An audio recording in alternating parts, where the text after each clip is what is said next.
আপনার পেজে ফলোয়ার কিভাবে বাড়াবেন, ভিউ কিভাবে বাড়াবেন তাহলে সম্পূর্ণ ভিডিওটা দেখবেন। আসসালামু আলাইকুম, কেমন আছেন সবাই? আশা করি সবাই ভালো আছেন। আর আজকে আমি রান্না করব চিংড়ি মাছ। আর চিংড়ি মাছ কিন্তু পুঁইশাক দিয়ে একটু বেশি ভালো লাগে, তাই না? ছোট চিংড়ি বাছা কিন্তু অনেক বেশি ঝামেলা, তার জন্য আমি সময় নিয়ে এটা ভালোভাবে বেছে নিব। চিংড়ি মাছ মানেই কিন্তু স্বাদের একটি মাছ। এই মাছটা কিন্তু যেভাবে রান্না করা যায় সেভাবে অনেক বেশি ভালো লাগে। আর আমার কাছে মনে হয় কি পুঁইশাক দিয়ে একটু বেশি ভালো লাগে। কি বলেন আপনারা? বেগুনটা কেটেছি, বেগুনটায় তাও পোকা। কি আর করার, এখন কিন্তু যত ফ্রেশ বেগুনই আনুন না কেন পোকা থাকবেই। তোমাদের চিংড়ি মাছ খেতে কেমন লাগে অবশ্যই কিন্তু কমেন্ট করে জানাবে। আমার কাছে তো খুবই ভালো লাগে চিংড়ি মাছ খেতে, যেভাবে রান্না করে দিবে সেভাবে আমার কাছে অনেক বেশি ভালো লাগে। এক প্লেট ভাত নিমিশেই খেয়ে নিব।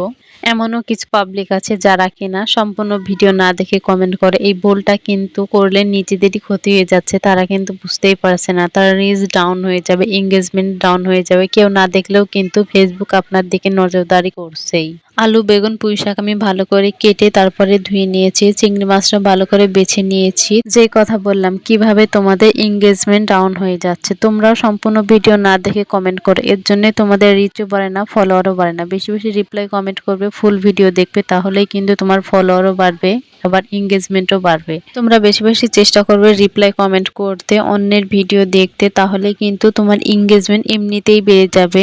একদিনেই অনেক বেশি এঙ্গেজমেন্টও বেড়ে যাবে, ফলোয়ারও বেড়ে যাবে। আগে কিন্তু আমি বিশ্বাস করতাম না যে অন্যের ভিডিও দেখে লাভ কি, অন্যকে কেন কমেন্ট করব। এখন বুঝলাম যে অন্যের ভিডিও দেখলে গঠনমূলক কমেন্ট করলে কিন্তু ফলোয়ার বাড়ে, এঙ্গেজমেন্টও বাড়ে। আর এখন শুনছি এঙ্গেজমেন্টের উপরে কিন্তু মনিটাইজেশন সেটআপ দিচ্ছে। ফেসবুক প্ল্যাটফর্মে এসে কিন্তু কাজ করা অনেক বেশি কষ্টের। অন্যের ভিডিও দেখা, গঠনমূলক কমেন্ট করা, এগুলো কিন্তু অনেক বেশি কষ্টের। রিপ্লাই কমেন্ট করা, তাহলেই কিন্তু যারা কিনা ধৈর্য ধরে কাজ করতে পারছে, এগুলো করতে পারছে, তারাই কিন্তু সাফল্যের মুখ দেখছে। আর আমরা যারা অবহেলা করছি তা আমরা কিন্তু কখনোই মনিটাইজেশন সেটআপ পাবো না।